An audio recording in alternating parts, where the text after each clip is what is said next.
একটা গ্রাম ছিল নদীর ধারে। সেই গ্রামে থাকত একটা ছেলেবাচ্চা, তার নাম ছিল জামাল। জামাল ভীষণ চঞ্চল আর কৌতূহলী।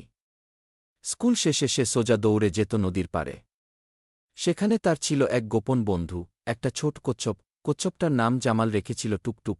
প্রতিদিন জামাল নদীর পারে বসে টুকটুকের সাথে গল্প করত।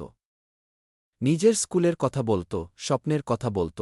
একদিন হঠাৎ গ্রামের সবাই বলল, নদীতে বাঁধ তৈরি হবে, পার কেটে মাটি তোলা হবে। জামাল কেঁদে ফেল। সে সবার কাছে গিয়ে বলল, নদী শুধু জল না, এখানে আমার বন্ধু থাকে।